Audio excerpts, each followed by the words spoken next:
Assalamualaikum warahmatullahi wabarakatuh. Waalaikumsalam warahmatullahi wabarakatuh. Apa kabar sobat Layusmu dimanapun Anda berada? Pada kesempatan kali ini kita sedang bersama Bapak Suprapto, manajer Layusmu Kendal dalam acara podcast Bincang Layusmu. Ya, ini acara podcast Layusmu Kendal Pak Prapto ya. Acara baru kita gitu. Gimana kabarnya Pak Prapto? Alhamdulillah sehat luar biasa. Baik. Yes. Pak Prapto ini juga seorang pendekar nama suci ya Pak ya? Ya, Ya, penyuka. penyuka. Ya ini Pak Prapto di episode pertama ini kita akan sedikit membahas tentang laisme Pak. Jadi Yes. mungkin di masyarakat itu ya pada umumnya ya mungkin di Muhammadiyah sendiri sudah banyak yang tahu.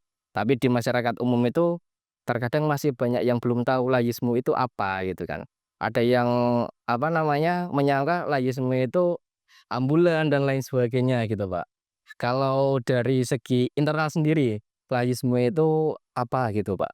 Ya, terima kasih Mas Ilham dan para pemirsa Bincang Lazismu. Yang pertama terkait dengan kelembagaan Lazismu itu sendiri. Jadi lembaga amil zakat ya, dan Sadaqah ya Muhammadiyah itu merupakan salah satu lembaga atau unit pembantu pimpinan yang ada di Persyarikatan Muhammadiyah. Jadi kita mengenal ada banyak ya majelis lembaga sebagai unit pembantu pimpinan dan salah satu yang ada di dalamnya adalah Lazismu. Didirikan tanggal 4 Juli tahun 2002.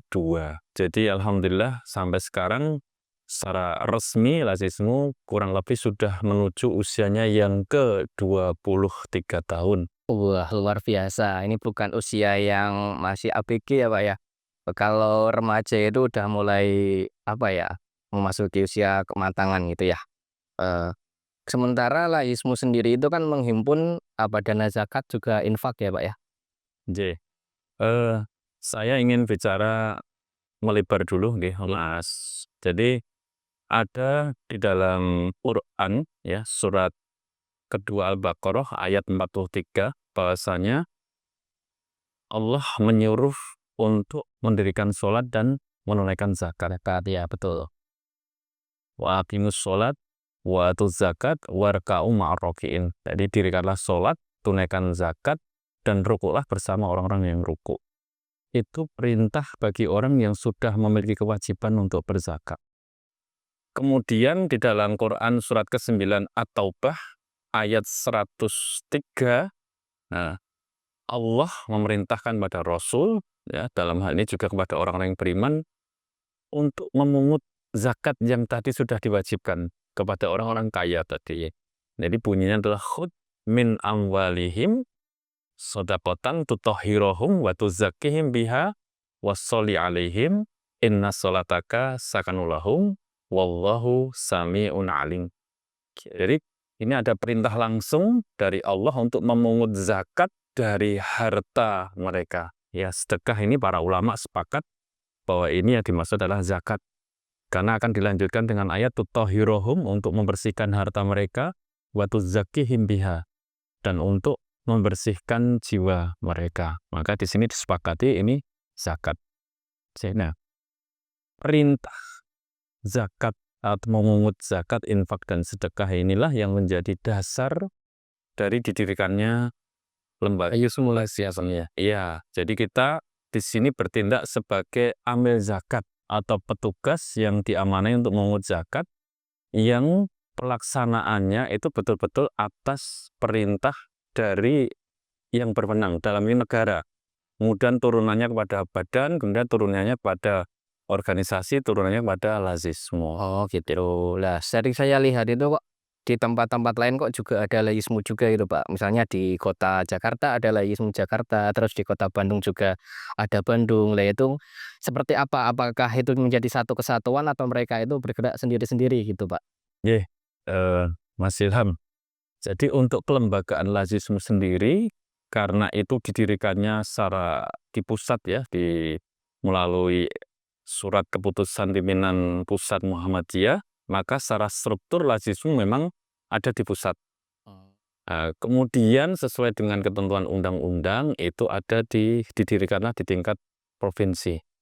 Kemudian didirikan kantor-kantor perwakilan di tingkat kota dan kabupaten, termasuk yang ada di Kabupaten Kendal, Jawa Tengah ini. Jadi di Kendal itu tingkatnya Daerah, daerah, ya, tingkat kabupaten ya atau kota itu ya, Pak? daerah, lazismu daerah. Jadi kalau nomenklatur lengkapnya lazismu daerah Kabupaten Kendal. Oh iya. Kalau di kecamatan berarti nggak ada, Pak, untuk Di tingkat di bawah kota kabupaten itu sebagai kantor layanan yang pendiriannya atau pembentukannya melalui surat keputusan yang diterbitkan oleh lazismu daerah. Oh, berarti menginduk ke daerah, Menginduknya ke daerah, seperti kantor kas gitu ya istilahnya. seperti kantor kasih. Oke. Nah terus Mbak, untuk dana yang dihimpun itu kan, itu dilarikannya kemana gitu loh? Programnya apa saja itu di Layismi itu? Ye, eh, penghimpunan dana itu bersumber pertama dari zakat, kemudian dari infak, kemudian dari sedekah yang lainnya. Ya, itu kita biasanya menyebutnya sebagai DSKL. Apa itu? DSKL itu singkatan dari dana sosial dan keagamaan lainnya. Oh, Ya, ya itu bisa CSR kalau di lembaga. Nah, tapi tugas utama kami di sini adalah menghimpun zakat dulu. lebih seringnya di zakat. Ya, zakat, infak, dan sedekah. Seperti itu. Pertanyaannya kemana dana itu disalurkan? Tentunya kepada program-program lazismu yang sudah kita rencanakan dalam rencana penerimaan dan anggaran belanja. Ya, eh, dari sekian program kita ada namanya program unggulan. Ya, program unggulan itu kita sebutnya IKAL ya. IKAL unggulan atau Indeks Kinerja Aksi dan Layanan Unggulan itu misalnya satu untuk program peduli guru. Jadi bentuknya bisa bentuk santunan atau bantuan kepada guru sebagai bentuk rasa terima kasih atau penghormatan pada guru. Tapi kita sadari sampai titik ini kita memang belum bisa betul-betul memberikan kesejahteraan kepada guru-guru. Biasanya kita juga dalam bentuk beasiswa pada guru. Nah, itu sebagai bentuk. Jadi tidak harus berupa materi, tapi bisa dalam bentuk dukungan Ilmu pendidikan. atau apa Ya, ya, pendidikan. soft skill gitu ya? Betul, peningkatan keterampilan misalnya seperti itu. Kemudian program unggulan kami yang lain adalah beasiswa. Beasiswa untuk sarjana. Kemudian berikutnya adalah pemberdayaan UMKM. Ya, kita ada program tani mandiri, ada program eh, tani bangkit ya, tani bangkit dan ternak mandiri. Ya, kemudian kita juga sedang mencanangkan ada program kampung berkemajuan. Ya, dan yang terakhir adalah ada Save Our School. Save Our School ini bentuknya bisa dalam bentuk renovasi atau rehabilitasi bangunan sekolah. Ya, yang tentunya itu kita baru bisa melakukan semampu kita. Jadi semampu kita belum bisa seperti yang diharapkan, iya, karena kemampuan Lazismu Kendal itu untuk RAB-nya memang tidak hanya untuk IKAL-IKAL unggulan tadi. Karena lain juga. Ya, ada lain-lain juga. Kita kenal ada 8 golongan atau 8 asnaf ya. Jadi yang pertama misalnya kepada fakir. Fakir ini siapa? Fakir ini orang-orang yang betul-betul membutuhkan bantuan. Ya, jadi tidak bekerja, tidak memiliki penghasilan, dan memang betul-betul harus disantuni untuk kebutuhan di 1, 2, 3, atau sepekan ke depan. Yang kedua adalah miskin, yang ketiga untuk operasional amil itu sendiri, yang keempat untuk mu'alaf, yang kelima untuk yang membebaskan dari perbudakan, ya kalau dulu, kemudian untuk orang yang terbebani utang, nah yang ketujuh untuk sabilillah, dan yang kedelapan untuk Ibnu Sabil, yaitu asnaf-asnaf di dalam pemberdayaan atau pentasarupan zakat itu tadi. Ya, tadi kan Pak Prapto bilang Lazismu banyak sekali gitu programnya. Tapi ada program-program unggulan gitu ya. Lah, bagaimana caranya Lazismu itu memilih program unggulannya? Kenapa kok yang jadi unggulan itu yang beasiswa tadi ya? Beasiswa, kenapa kok UMKM misalnya gitu, Pak? Ye, program unggulan ini yang menentukan bukan Lazismu daerah, itu program dari pusat diturunkan ke kantor wilayah, wilayah diturunkan ke daerah. Pertanyaannya mengapa harus program-program itu? Jadi kita ketahui bahwa lazismu membawa misi juga SDGs, ya. Oke, SDGs. Sustainable Development Goals gitu ya. Dan program-programnya itu memang sebagian besar nantinya diarahkan pada program-program pemberdayaan. Ya, kita ketahui bahwa sekarang itu yang perlu diangkat atau diberdayakan satu sisi ekonominya, masyarakat. Yang kedua sisi sumber daya manusianya. Iya, betul sih. Sisi ekonominya kita melalui program-program tadi saya sebutkan pemberdayaan UMKM, ya.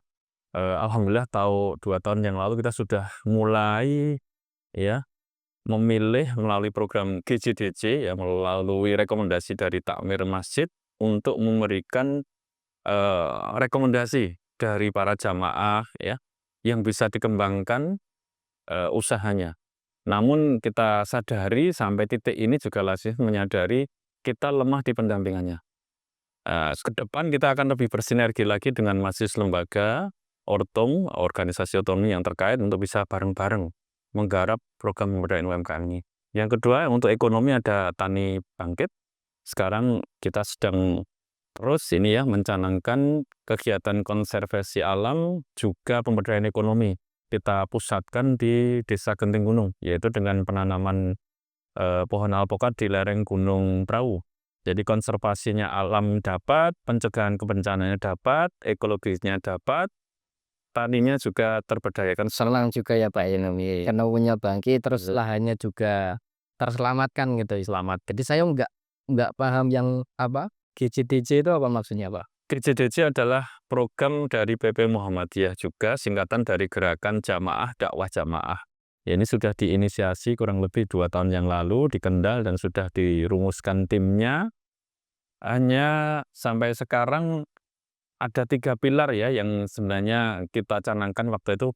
Pilar pertama adalah Gerakan Cinta Al-Quran, di koordinatornya langsung oleh Ketua Pimpinan Daerah Ini Muhammadiyah. kok ada Al-Quran ini? Ya, salah satunya adalah Gerakan Sedekah Quran ini untuk bagaimana mendukung gerakan tahfidz ya, gerakan cinta Al-Quran, baca Quran dan sebagainya. Alhamdulillah sampai sekarang mungkin sudah ada sekitar 1.000 lebih ya, 1.000 lebih mushaf Quran yang sudah kita Luar biasa ya. dan terima kasih pada para Lah ini ada namanya ini Pak di dalam ya, Bapak. ya sesuai dengan komitmen kita bahwa di setiap mushaf nanti memang kita tempel ya nama-nama para donatur. Wah, luar biasa. Harapannya semua pembaca atau setiap huruf yang dibaca dari mushaf Al-Quran ini pahala jariahnya mengalir pada ya para donatur yang baca. Jadi ini ada stiker atau yang kita tempel Untuk nama donaturnya berarti. nama donaturnya. Nah, ini gerakan cinta Al-Quran. Yang kedua adalah gerakan cinta masjid. Dan alhamdulillah kita mendapat dukungan dari majelis tablik ya. Itu majelis di Muhammadiyah juga. Salah satu majelis di semua kolaborasi juga dengan harus ya. Lazimmu dalam memberdayakan atau mentasaruhkan khususnya program-program pemberdayaan baik itu pemberdayaan SDM atau ekonomi harus sifatnya wajib berkolaborasi dengan majelis lembaga dan ortum. Satu lagi Mas yaitu pemberdayaan ekonomi. Nah, yang ekonomi ini salah satunya adalah tadi ada pemberdayaan UMKM, Tani Bangkit, ada ternak mandiri tadi. Itu untuk jamaah masjid juga. Ya, untuk bisa jamaah masjid ya kalau Jadi tadi ya. konsep di Muhammadiyah adalah tidak saja mengajak ya masyarakat itu untuk rajin sholat di masjid, tapi juga memperhatikan bagaimana usahanya, bagaimana ekonominya, bagaimana kesejahteraannya, itu juga kita angkat. Betul. Nah, itu salah satu Saya pernah dengar itu Pak, kalau yang miskin ya itu fakir dekat ke kufuran atau apa itu. Ya. Konsepnya adalah kita tidak saja kita memperhatikan kehidupan atau ibadah secara ritual saja, tapi kita juga betul-betul memperhatikan kaitannya dengan dakwah secara sosial. Ya, jadi tidak hanya kita ajak ke masjid, tidak hanya kita ajari sholat yang betul, puasa yang betul, tapi juga kita perhatikan ya bagaimana kehidupannya. Ya, hari itu dia bisa Makan atau tidak, bulan itu dia bisa membayar sekolah anaknya tidak, bulan itu dia bisa beli token listrik atau tidak dan sebagainya. Nah, itu kita memperhatikan sampai segitu. Salah satu upayanya memang kita berdayakan ekonominya. Tapi kembali lagi saya sampaikan ya, karena keterbatasan ya yang ada di Lazismu sehingga program-program itu memang belum bisa maksimal. Saking banyaknya itu. Saking banyaknya yang perlu kita berdayakan. Di forum ini kami mengajak nggih untuk monggo berdonasi di Lazismu, tujuannya semakin banyak yang kita himpun akan semakin banyak program yang bisa kita berdayakan. Jadi itu peran dari zakat infak ya, Pak, ya? Luar biasa, peran dari zakat, infak, dan sedekah ini dari umat Islam ini belum maksimal kita upayakan. Ya. Kayaknya banyak juga sih di lingkungan kita kan memang belum tahu zakat, Pak. Katanya kan zakat itu mereka mungkin taunya hanya zakat di bulan Ramadan aja ya, Zakat fitrah fitrah. gitu ya, nggih, zakat fitrah. Nggih, betul. Nah, betul, Mas Ilham. Jadi sebenarnya itu sudah kita survei, kita lakukan survei kecil-kecilan dan hasilnya sungguh mengejutkan. 42% masyarakat ya orang Islam itu memang belum sadar akan zakat. Ya tahunya hanya zakat fitrah, padahal kita tahu ada zakat mal, ya zakat pertanian, ada zakat peternakan, ya ada zakat uang simpanan, harta simpanan. Sekarang jika kita merujuk pada fikih zakat kontemporer, ya ada zakat profesi, ya ada zakat perniagaan, ya ada zakat saham, obligasi. Banyak banget dan untuk masyarakat harta temuan ya banyak sekali. Ya sebenarnya itu ya kembali lagi bahwa zakat ini perintah yang tidak bisa ditinggalkan ya, karena selalu digandengkan dengan perintah mendirikan sholat, aqimis sholah wa atuz zakat, diulang-ulang banyak sekali sampai 27 kali ya, 27 kali dalam Al-Qur'an. Artinya ini perintah yang penting dan di sini sebenarnya kekuatan dari umat Islam itu sendiri. Jadi kalau semuanya itu udah sadar zakat sebenarnya di umat manusia itu nggak ada yang timpang ya, Pak, ya? Jadi yang kaya mensubsidi yang kurang mampu begitu ya? Oke, ini bisa kita katakan seperti ini Mas Ilham. Jadi konsepnya adalah Allah itu pemberi rezeki ya, pernah kita sampaikan. Allah Maha memberi rezeki untuk semua makhluknya, Maha adil. Jadi kita ketahui misalnya ada orang pedagang ya, yang dia melakukan jual beli. Di situ ada keuntungan atau laba ya, hasil penjualan dikurangi modal, maka ada laba. Itu rezeki untuk para pedagang, labanya. Dia bekerja dengan tenaga, pikiran, waktunya, kemudian dari situ dia mendapat upah atau ujroh bulanan. Iya. Nah, rezekinya pekerja pada upahnya. Nah, bahkan dikatakan burung yang pagi hari dia terbang, pulang sore dalam keadaan kenyang, dia bisa terbang, bisa mencari. Nah, pertanyaannya adalah yang pertanyaan menarik, bagaimana jika ada manusia ya, saudara kita, yang dia tidak punya pekerjaan, dia tidak berdagang, secara fisik dia lemah, otomatis tidak ada yang mau memperkerjakan, Betul. ya tidak punya penghasilan sama sekali. Pertanyaannya, sifat Allah itu Maha Pemberi rezeki. Di mana rezeki para fakir ini yang kita sebutnya? Sama sekali tidak punya modal untuk bisa menghasilkan rezeki. Maka rezekinya ada pada harta orang-orang kaya. 2,5% ini menjadi hak dari kaum fakir. Oke, berarti di sebagian harta kita itu ada hak harta orang lain gitu. Betul sekali. Dan kalau kita nggak keluarkan, berarti kita dosa dong, Pak? Dosa, berdosa. Maka Allah ancamkan ya dalam Quran surat At-Taubah ayat 34 dan 35 ya.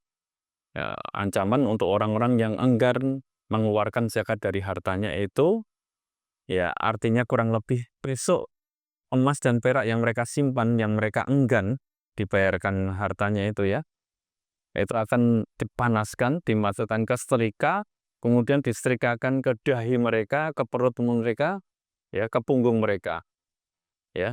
Jadi ayatnya kurang lebihnya walladzina yaknizuna zahaba wal fiddata wala yunfiqunha fi sabilillahi fabashshirhum bi'adzabin alim.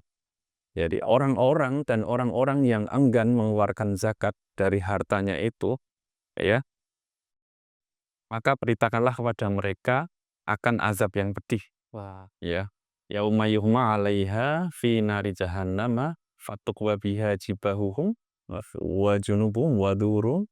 Dikatakan kepada mereka, hadza ma kanastum li anfusikum. Inilah harta yang kamu simpan untukmu. "Fazuqu kuntum taknizun." Rasakanlah untuk dirimu sendiri. Itu ancamannya keras. Jadi monggo ini sekaligus pengingat untuk kita semua bagi yang sudah memiliki kewajiban untuk mengeluarkan zakat untuk segera. Karena zakat itu sesuatu yang tidak boleh ditunda. Harus segera ditunaikan sebelum ajal. Dan kalau belum menunaikan zakat, sementara ajalnya sudah tiba akan menjadi utang. Dan harus ditunaikan oleh ahli warisnya. Jadi masih ada ikatan ya, Pak, ya? Masih ada hutang. Berarti zakat itu perlakuannya sebagai hutang. Ya, Jadi, luar biasa sih. Eee, jadi yang ngeri ya, Pak, ya, kalau ngebayangin orangnya nggak bayar zakat itu. jadi langsung dibayar saja, nggak usah dibayang. Ini tadi saya kok salah fokus sama ini, Pak, ada ini apa, terus ada ini kok saya nggak tahu apa ini. Mungkin bisa dijelaskan, Pak, ini, Pak? Ye. Ini contoh apa, Pak? Ya, tadi kita katakan bahwa salah satu pentasarufan dalam program pemberdayaan UMKM. Dan ini ada merek ya, keripik pisang Rijra ya. Ini termasuk salah satu yang kita berdayakan, pelaku Oh, usaha kecil ya. yang mendapat Berupa bantuan gitu, Pak? ya, bentuk pemberdayaan kita macam-macam, Mas Ilham. Satu, kita memang memberikan bantuan modal. Iya. Kemudian kita membantu memasarkan. Jadi alhamdulillah di event muktamar ya, gelaran muktamar 2 tahun yang lalu, Lazismu daerah Kendal alhamdulillah menjadi satu-satunya Lazismu daerah yang hadir meramaikan pasar di arena muktamar. Wah, luar Ya, biasa. jadi kita membawa produk-produk UMKM banyak sekali dan laris manis. Eee, Laris manis yang ndak laku kita beli sendiri. Oh, kita bawa ke rumah. Ya, tapi insya Allah Banyak ada yang laku ya, Pak? banyak yang laris ya, baru sehari. Kemudian bentuk pemberdayaan kita, kita bantu pemasaran, kita juga memberikan, apa ya, istilahnya pendampingan terkait izin. Nah, izin nanti kita bantu, kalau itu kita kerjasama dengan, lembaga pendamping UMKM. Kerja sama lagi. Ya, kerjasama dengan lembaga pendampingan UMKM ya, dengan wakil ketuanya kita sudah pernah bareng-bareng ke Universitas Muhammadiyah Yogyakarta dengan Pak Ali ya, kita belajar karena di sana tahun itu, Lazismu KLUMY menerima anugerah sebagai Lazismu dengan pemberdayaan terbaik. Makanya kita belajar ke sana. Study. Nggih, studi tiru. Lazismu Kendal senantiasa meng-upgrade ya. Nah, kalau kita pengen belajar pemberdayaan, belajar kejuaranya. Oh, itu. Kalau kita mau belajar penghimpunan, belajar kejuaranya. Kita mau belajar apa, untuk fundraising, kita belajar kejuaranya. Ya, kita menggunakan prinsip ATM. Amati, tiru, modifikasi. Ya, Plek-ketiplek kayak gitu ya, Pak? bisa jadi. Ya, Bisa jadi kita tapi dengan tetap berinovasi. Oh, Inovasi menjadi salah satu tagline Lazismu Kendal di 2-3 tahun ini. luar biasa Iya. ya. Ini juga sama produk UMKM Layusmu, Pak? Yang ini, Pak? Oh, bukan. Kalau Ini ini beda lagi ya? pedangmu, ini ya, ini kerjasama antara Lazismu wilayah ya dengan perusahaan ya. Kalau ini merupakan program yang ada di wilayah dan kita ikut mensupport karena betul-betul kita juga menyadari bahwa tujuan dari program Kurbanmu atau Rendangmu ini bagus ya untuk ketahanan pangan. Jadi konsepnya adalah bahwa daging kurban itu tidak harus tersalurkan habis pada 4 hari tasyrik itu. Yang kebanyakan malah Iya, justru tersalurkannya tidak efektif dan kadang tidak tepat sasaran. betul betul. Tapi ketika hari-hari berikutnya ada ya, kita tidak ingin ada bencana ya, itu justru tidak terbantukan. Iya. Nah, konsep ini adalah konsep ketahanan pangan di mana kita bisa memundurkan manfaatnya, bisa menyimpan stok sehingga ketika nanti dibutuhkan kita masih memiliki cadangan nutrisi ya, daging ini untuk saudara-saudara kita yang membutuhkan. Ya malah awet ya, Pak, ya? Iya. Berapa tahun ini, Pak? Bisa Ini expirednya bisa sampai 2 tahun, tapi alhamdulillah selama ini sebelum datang musim korban berikutnya sudah habis kita tersalurkan ya? selesaikan. Nggih. Oke. Bagus sih. Mungkin ini Pak Broto, terakhir statement buat menutup acara ini ya, mungkin pesan buat pemirsa di YouTube kita, di podcast kita, mungkin ada yang ingin disampaikan, ajakan berzakat, infak atau apa gitu. Monggo Pak Brapto. Oke, terima kasih kepada pemirsa dari podcast Bincang Lazismu Kendal. Satu kata, jika Anda sudah wajib untuk berzakat, jangan ditunda lagi. dan salurkan zakat, infak, dan sedekah Anda ya di Lazismu Kendal. Insya Allah kami akan menjadi lembaga amil zakat yang bisa dipercaya. Percayakan zakat, infak, dan sedekah Anda ke Lazismu Kendal. Terima kasih. Ya, terima kasih Pak Prapto.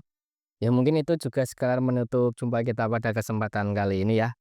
Itu teman-teman, podcast kita di episode pertama ini jangan lupa nanti di-like, comment, and subscribe. Demikian, wassalamualaikum warahmatullahi wabarakatuh. Waalaikumsalam Oh ya, Pak. warahmatullahi wabarakatuh.